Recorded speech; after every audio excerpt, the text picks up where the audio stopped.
The Sage of Six Paths is the most influential shinobi to ever exist, and though sometimes I question this, Naruto and Sasuke's direct connection to him left them with essentially half of his powers. Indra and Asura, being the sons of the Sage, only inherited a little bit of his chakra, but that being said, everyone in the Senju and Uchiha lines inherited a little from him. That's where the Sharingan comes from. That being said, it's an interesting idea to have both Naruto and Sasuke inherit all of Hagoromo's powers from the start. After all, this only requires them having Six Paths Senjutsu from the start, which Indra and Asura technically should have had, given Hagoromo was more than just one who had consumed a chakra fruit via his mother. He was also the Jinchuriki of the Ten Tails, which is basically the living incarnation of Six Paths Senjutsu. So let's use that as an explanation for now. Welcome to the Amagi. Before we begin, only 25% of our viewers are subscribed, so if you're a fan of the video, please like and double check if you are subscribed, and with that out of the way, let's get into the video. It was the day that Hagoromo had been anticipating for months, the most nervous he'd ever been. As he stood on the front porch of his home under the awning, he looked out over the mountain with the scarred landscape. Despite the land having been torn up by his and Hamada's epic battle against their beloved mother, it had already healed well past the norm. The scars left behind weren't a place of little growth, but areas full of overgrowth. This, to most, seemed like an unusual thing, but given what Hagoromo knew of the Ten Tails, it lined up. The Ten Tails was a creature that devoured life as a whole. Its power and energies came from life. Thus, its destructive abilities also came from the power of creation, which meant when the flames had settled, the land that had been struck had been blessed with more life essence than that around it. Hagoromo supposed the same was true for himself and Hamada, both possessing the power of Six Paths. And now, despite seeming all-powerful to the world, he was scared. Behind him, a woman was screaming in travail. He should have been there with her, but of all the things Hagoromo had witnessed, none were as startling as childbirth. For one so in touch with nature, the most natural thing in the world terrified him more than the Ten Tails ever did. Maybe he was afraid his wife would die. That had happened in the village nearby his home before. And the more he heard her scream, the more pain welled up inside of him. He had thought his mother crazy and without any love for he and Hamada. And maybe she was. At least she was there at the end. For a woman to not only produce a child, but then to care for that child was one of the greatest forms of love in the world. There was no doubt that their mother was mental. She had something wrong in her mind. But under all the issues that likely originated how she was raised in a family possessing a caste system, in a clan where human sacrifice of the lowly was the norm, love was something she had a hard time grasping. But she tried. Heaven help her, she tried. She produced Hagoromo and Hamada through love, and it was only after her handmaiden was killed that she turned on her husband. Love had betrayed her. Hagoromo sometimes wondered why she betrayed her partner. Why would she do this? Was she a coward? Surely not. Death was not the end for an Otsutsuki. They had ways of coming back to life. Did she wish to take the fruit for herself? No, perhaps that wasn't it either, because she didn't take it right off the bat. If anything, she set the tree aside and went exploring. And when she could have destroyed humanity, she didn't. That wasn't something usual among the Otsutsuki as Hagoromo had known it. Was it possible that she wasn't evil, just lost in these new feelings she possessed? Lost in the desire to love and be loved. She craved someone to care about her life, and the traumas of her past left her vindictive toward anyone who even seemingly betrayed her. This, perhaps, was why she went to war against her own sons. She had believed that they had betrayed her, so she took her love for them back. That was wrong, and Hagoromo knew it. Love was not something to be taken back.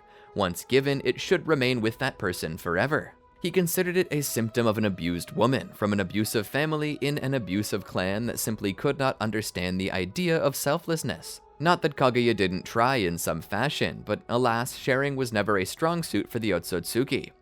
And when her mother felt betrayed, the privileges she had given to Hagoromo and Hamada, the chakra she shared, was then headed for repossession. It was a sad state of affairs, but to be clear, Hagoromo did not hate his mother, nor did Hamada.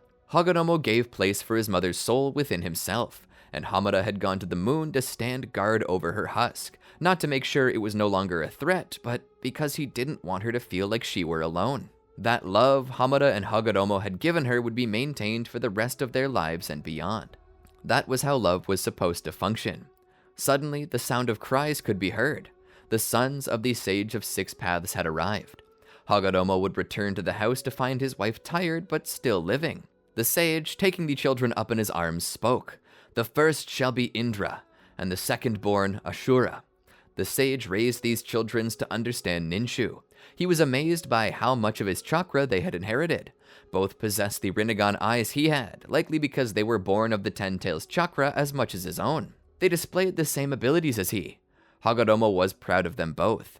But there were differences between them in personality. They were like the sun and the moon, that being referenced on their hands. Indra was born with the sun mark, and Ashura with the moon mark. It wasn't too different from that which Hagoromo and Hamada had possessed in their time, the marks they used to seal Kaguya away. Indra, being the one with the most drive and determination, was always found practicing, studying, and attempting in some way to hone his skills, to increase his knowledge, to forge ahead a new path forward for Ninshu. Ashura, however, was a playful boy who had little interest in studying or taking over Ninshu. It seemed that Indra was the one who would receive it, not only by birthright, but also by the force of will required to lead. But despite that, there was a darkness within Indra. While yin and yang chakra flowed and mixed and merged within him, he was an imbalance of yin, which was proven by his actions. He could be merciless, cold, robotic in movements and decisions. Ashura, however, despite being a free spirit, contained a light in his soul that attracted people. He was overflowing with yang chakra, the opposite of Indra. The sage had hoped to steer the two into balance. For Ashura, this meant taking on more serious responsibilities, and for Indra, this meant loosening up and learning to remember the human component in all of this. The sage put them both to a trial, but in the end, only Ashura rose to the occasion. Indra did not. Indra's actions continued to ignore the human element, and instead simply chose to mindlessly press for results, regardless of who was involved. That led to the extinction of an entire village. Ashura, however, despite his weakness in mind and body, managed to unite the people and find a proper way around the issue, and those people were prospering. The sage would name Ashura his successor, despite Ashura not wanting it, and despite Indra having been the firstborn. This was a decision the sage would come to regret, as it led directly into a conflict between himself and his two sons. On his deathbed, he regretted that he hadn't been easier on Indra, more patient. Hagoromo realized how truly similar Indra was to himself. He had hurt Indra by forgetting the human element. How much time Indra sacrificed for the role and position he expected to come to him. Now Hagoromo knew, and it was painful to think about. He had always hoped that he would be surrounded by his loved ones on his deathbed, but now that he was here, one seat was empty, and that seat left a hole in Hagoromo's heart. In the night, Indra would come to his father, but it wasn't a declaration of love, more like an informational visit. That information being that Ninshu would die with Hagoromo, and that Indra would be certain of it, even if he had to reincarnate for eternity to ensure it as so. Ashura, hearing about this, said he would rise to meet him, and that began the cycle. After the sage's death, wars and strife between Indra and Ashura and their two clans continued in earnest. The two boys, now men, continued to fight over the legacy, and as they died, their sons and daughters continued. And as they died, the grandchildren, then the great-grandchildren. The wars raged for so long, through so many generations, that neither side realized why they were fighting. In a way, Indra had accomplished his goal, even if he had never known it. But that wasn't the end of the cycle. During these wars, two babies would be born. One was Madara Uchiha, the other Hashirama Senju. Despite their names and faces being different, the sun and moon marks remained to tell everyone. The two suffered great losses, and both were considered the very center of their clan's might. Put on the front lines, the two boys quickly grew to despise war. Having been wounded before, tasting death, smelling their own blood, the iron sitting upon their tongues, tears of pain and terror, they knew how bad war was, how tired it made you. They felt as though they were just shells, not that they could remember a time when they felt any different. From the start, their powers were constantly tested, the war stealing their siblings. They didn't feel like they lost who they were, no. They felt as though they never were to begin with. That was until one day the two boys met. Hashirama, wounded in the arm and ribs, deeply so, and Madara, covered in scars, his leg hardly able to carry him any further, found their way toward the river that calmed them. Immediately they noticed each other. Their roles, their duties declared that they should kill each other immediately, and they would have too, if only they weren't so tired. Why do we even fight anyway? For our clans, dumbass, Madara declared. No, I mean why do our clans fight? Hashirama asked. Madara was left without an answer. I don't know. Don't you grow tired of it? Doesn't your clan grow tired of it? Hashirama asked. Doesn't yours? Madara retorted. I don't know, Hashirama said. Looking down at his ribs, the bandages covering them containing blood marks, some fresh, some old, Hashirama spoke as he laid back to look at the sky. In certain ways, he hated looking at the sky. He saw it too many times when he thought he was dying. I know I am. Madara listened and laid back as well. He had pains in his leg, but they weren't caused by this injury, instead by others. He had broken this same leg a year earlier when a falling tree landed on it. Ever since, it had not been the same. He was convinced he'd never walk right again. You don't want to fight anymore? What about for your clan? Hashirama shook his head. I never wanted to fight. My brothers, all but one are dead, and I don't know why. My father doesn't know why. Why did we start fighting to begin with? I don't know, Madara said. But I've lost brothers too. I fight for their memory, to make the Senju hurt as badly as I do. I'm in pain, Madara, Hashirama said. I'm in so much pain I wish I were dead. Isn't that enough? Our families are caught in a cycle. Tit for tat. We don't even know who started it. My clan has lost members, and in rage they take yours away. But simply for that reason, your clan wants to take my clan away. It's as if we're taking away our own members. They're sending children to fight and die.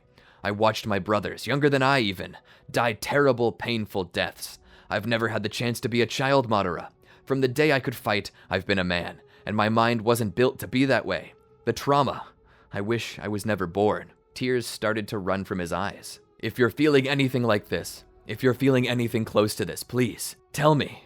Madara, laying there too, spoke. I've lost 3 little brothers. I have only one left. I've always enjoyed the thrill of battle, but the pain that comes with it is nigh unbearable. I've killed and seen those I love killed too. I'm growing tired of this conflict. Maybe we can end it together, Hashirama asked. But the answer to that question was no. Both of their fathers would not allow it. The boys had to continue fighting, and eventually the brother of Hashirama, Tobirama, slew Izuna, the last living brother of Madara. And as the 2 men inherited the positions of their fathers as clan heads, they couldn't bring themselves to stop fighting. Hashirama continued to get Madara to agree to peace, but Madara had fallen into the same cycle as the rest of his clan. It was here that Hashirama learned what hatred was. Hatred, as he knew it, was born from love. More specifically, from when love was taken away. Love was not something to be taken away, but to be kept forever. Spiritually, anyway. But sometimes love needed a physical form. Love needed to be among us. It needed to be with us and experienced. And familial bonds were one form love took to be recognized. But when that love was destroyed, or taken away, at least in the physical sense, rage at the unfairness, rage at the betrayal, the fragile human heart shattered under the weight of loss. Madara right now was in the throes of it. Hashirama did not hate Madara right now, even though Madara hated him. No, because while nobody else saw Madara, Hashirama did. Hashirama saw Madara for what he was, the child he never got to be, finally throwing a tantrum that had been a long time coming. And as their war slowly began to come to a close, Madara, stubborn as ever, refused to admit defeat in the face of Hashirama's might. Tobirama was ready to kill when Hashirama stopped him from doing so. Hashirama lowered himself to the ground to meet Madara. Please, Madara. Please, Madara. You need to let your pain go. How can I? Your brother took my brother. I can't stop until the debt is repaid. What will it take to repay the debt? Hashirama asked. Nothing short of blood, Madara said, his eyes welling up with tears. Hashirama looked down with a slight bit of disappointment, but as his gaze turned upward again to face Madara, there was a smile of understanding. Hashirama pulled the kunai, which startled Madara at first. That was until the grip was placed in his hands. Hashirama then began to undo the straps of his own armor before tossing it to the side. Madara, I understand you. Your wound is deep. It's painful for you. Some think the Uchiha are unfeeling monsters, but I know better than that. The Uchiha feel things more than anyone else, and that is for both good and bad.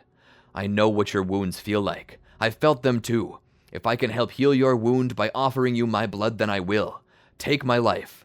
Tobirama tried to step in to stop this, placing his hand on Hashirama's shoulder. Hashirama, no!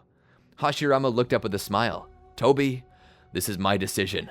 Peace and love have a cost, and if me sacrificing my life will help purchase both between the Uchiha and Senju, then I will pay for it gladly. Remember your wounds, Tobirama, and know that Madara is feeling them too. This is why I offer my life. The pain needs to be understood by both parties. It needs to stop. We need to empathize. He then looked back at Madara. I'm ready. Put your blade through my heart, and let this blood shed be enough to bring you back to understanding love. Madara sat up and gripped the blade. Putting his hand on Hashirama's shoulder, he readied to stab him. Hashirama put his hand on Madara's to comfort him, looking him squarely in the eyes and giving off a smile of contentment. It's okay, Madara. I forgive you. Now do it, and free yourself from your burden. Madara grit his teeth as tears began to run down his face. He let out a war cry and drove the blade forward. Hashirama, still smiling, closed his eyes, but there was no pain. He opened his eyes and looked down to see the kunai had stopped, only barely cutting through his shirt. There was a slight cut on his chest from which a couple drops of blood exited. It was a surface scratch compared to other wounds he knew. It had neither penetrated his heart nor pierced any muscle. Hashirama looked up in confusion. Why would you sacrifice your life for me? Hashirama then spoke. Because I love you, Madara. Madara immediately dropped the kunai and fell into Hashirama's embrace. Liar! A voice cried in the mud and rain. Thunder echoed through the skies as Madara stood there with his gunbai and scythe. I did not lie, Hashirama said as he held his katana. I did love you, Madara. Why was I thrown away? Madara demanded to know. I didn't, Hashirama said.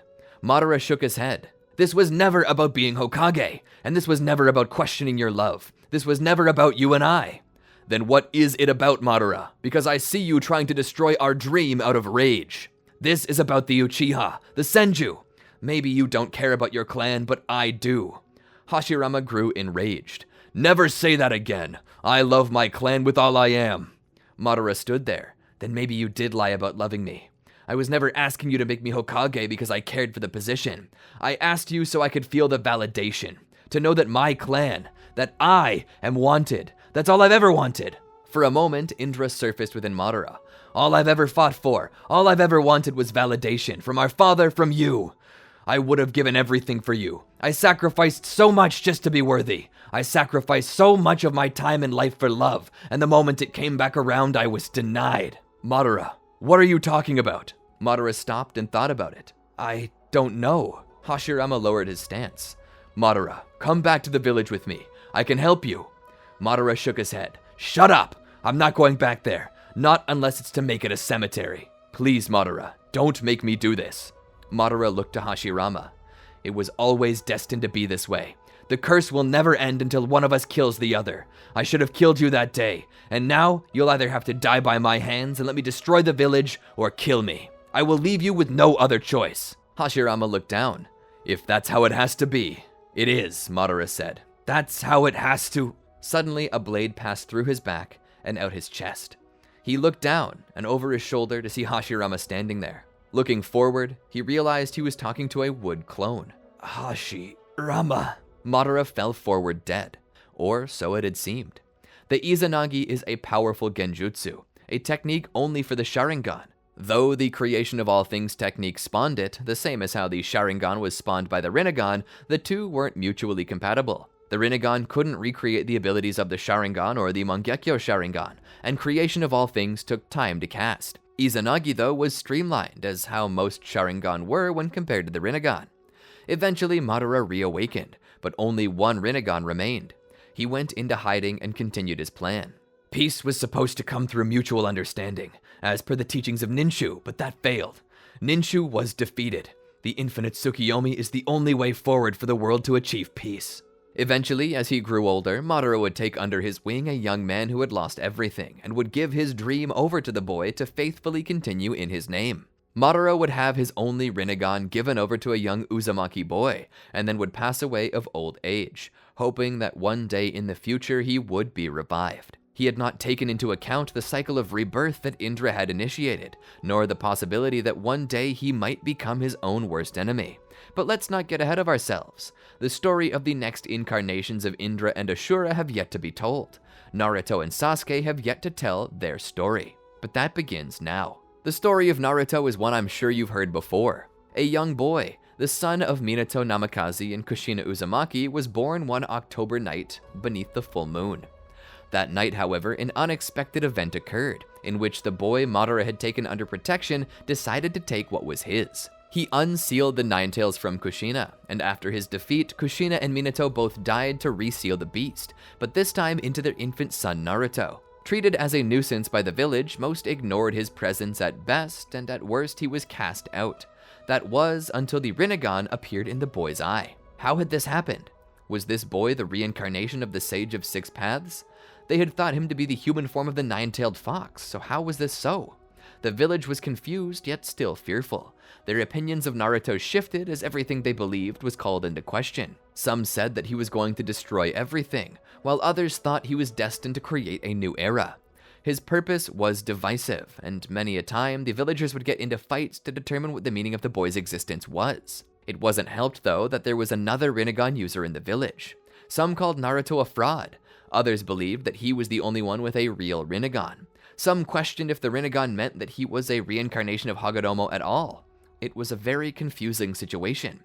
Enter the second Rinnegan user, Sasuke Uchiha. Sasuke, being a member of the prestigious Uchiha clan, was not only a user of the Rinnegan, but of the Sharingan as well. This set his Rinnegan apart from Naruto's, in that both of Sasuke's Rinnegan possessed Tomoe, allowing them to make use of not only the powers of his Rinnegan, but of his Sharingan as well. Despite that, both boys were more similar than they were different, and it became noticeable at the academy when Naruto and Sasuke first met. The first thing they noticed about each other was the Rinnegan. The second thing they noticed was the markings upon their hands. One possessed a white circle like the sun, the other possessed a black crescent like the moon. The two of them were very interested in each other from that point on, as they each felt the other could understand them. But that only deepened when one fateful day occurred. The Uchiha had been considering an uprising. After the nine-tailed demon fox's assault on the Hidden Leaf village, the Uchiha faced unfair criticism by everyone in the village, including the heads of state. It wasn't like it wasn't believable in a way, as the Sharingan did appear in the Nine-Tails' eye. It was also strange that the enemy who released it should know where the Hokage was, and how to get to his pregnant wife. Mixed with the slaughtering of the Anbu outside, of which not a single one was Uchiha, it was obvious that this was an inside job. Or at least that's what it pointed to. They didn't have proof, but that didn't keep it fair. The Uchiha were currently guilty until proven innocent, but the thing about that is that they couldn't prove a negative. All the same, the Uchiha were treated unfairly, basically removed from the village. They existed within the walls, yes, but just barely. The Uchiha clan was once at the very center of the village. Now they were relegated to the outskirts. The disrespect was unreal. This was why a revolt was planned. The Uchiha hadn't done anything wrong, but if the village thought they had and were going to exclude them, then they might as well become what they were told they were, and just finish whatever the one who attacked the village was trying to do. They would install Fugaku Uchiha as the 5th Hokage and bring a new rule to Konoha, a golden age. An age of true equality. But word of this got out. Itachi, having heard and disagreed with it, grew troubled. Telling the Konoha Council and the Hokage about it, he and his partner Shisui attempted to find a peaceful solution. But that was sabotaged by Danzo Shimura, who, fearing the power of Shisui's Sharingan, as well as seeking the eradication of the troublesome Uchiha that he viewed as a detriment to his rule, betrayed Itachi and Shisui, removing Shisui's Sharingan and dooming the Uchiha. And as if this couldn't be worse, Danzo forced Itachi to be the one to do this. Itachi, faced with the life or death of his brother, chose to be the one to destroy the clan. Enlisting the help of the masked man who had put them in this predicament, he would go about destroying his clan, even killing his own family. That was until he was stopped by a familiar face. The face of Sasuke Uchiha. "Brother, what's happening?" Itachi looked back with an icy stare, his Mangekyo Sharingan burning. He looked into the pale lavender glow of the Rinnegan, the most exalted dojutsu. Sasuke's future was bright, one that would become something great. He couldn't let him die. No, the leaf blamed the Uchiha for the destruction caused by the Nine-Tails, and so when Itachi was the killer of his own clan, Sasuke would inevitably come to hate him, hunt him down, kill him, and return to Konoha a hero. This would cement his place as the next sage of Six Paths, one that the village would adore, love, and flock to. And for that reason, Itachi cast the Tsukiyomi over Sasuke to force him to live through what he had just done. Live a wretched life, Sasuke. Learn to hate me. Then when you're ready, come and challenge me. Itachi attempted to leave. Sasuke, laying there traumatized, finally awakened from the Tsukiyomi. Sitting up, his mind attempted to grasp what had just happened. But when it clicked and finally selected an emotion to feel, it settled on rage. Sasuke got up and rushed outside. "Itachi!" he cried out. Itachi turned around and looked back. "Sasuke, you really think..." Suddenly Sasuke roared and his Rinnegan activated. There was an expulsion of blood from Itachi's mouth, nose, eyes, and ears. Itachi, confused, looked down at his hand to see the blood still running out of his mouth. He tried to speak, but all that came was a gurgle before he fell back and perished. Sasuke, standing there, fell to his knees in confusion. The anger he felt faded into a new emotion: panic, terror, sorrow. It faded not into a single emotion, but a plethora, an entire spectrum of them. And now he was falling apart. Tears. He screamed out in agony of his heart. The loss of everyone, and then the killing of his last blood relative by his own hands. That pain continued. Even when Sasuke returned to the academy, he kept to himself. He didn't want to talk to anyone else. He just sulked. Naruto noticed this, but wasn't sure what to do about it. He didn't think much about it, assuming Sasuke simply hadn't gotten his way. That was until he overheard another kid talking, mentioning that Sasuke had lost everyone in his family to a massacre. Realizing that Sasuke was alone, Naruto's heart was moved with compassion. He walked over to Sasuke and knelt down. "Sasuke, you're in pain. I understand what you're going through. I'm alone, too. Do you want to be alone together?" Sasuke fell to tears and collapsed into Naruto's embrace, weeping loudly and opening. All Indra ever truly wanted was to be worthy of being loved, to feel love, to give his all for love and see it returned to him. And now, Indra was going to learn that you didn't need to earn love. Love was free, and that's what Naruto planned to show Sasuke. And that's where I'm gonna call it for the day, my friends. This is just starting to ramp up. I hope you're ready because the story will be continued very soon. To be honest, I look at Indra and Asura and see how the situation made things bad. I do think Hagoromo should have handled it better, and I also realize he was in a tough spot. He wasn't perfect, and neither was Asura. Indra wasn't either, and felt like he was. That was pride, but also he worked, seeking validation. That could also be a symptom of low self-esteem. In the end, the Uchiha are proof of what Indra was. A lonely boy who sought love through hard work, trying to be worthy of the love he already had, setting his goals on a tangible thing to hold on to constantly remind him that he is loved. And when he didn't receive that title, he wrongly thought he wasn't loved, which began all this. Love is a basic human need. As much as we need food, water, and air, we need love. And despite there being an infinite supply, love is also hard to come by because people sometimes have a hard time sharing it. Let's be the generation that stops that. Let's be the generation that plays the part of Naruto. Even when people hurt us, let us love them in return. Because in the end, love can and has changed the world. We just need to remember that it's there. Anyway, be sure to like, subscribe, and ring the bell to be notified of our latest videos, and check out these other great videos from our channel. Until next time, peace out.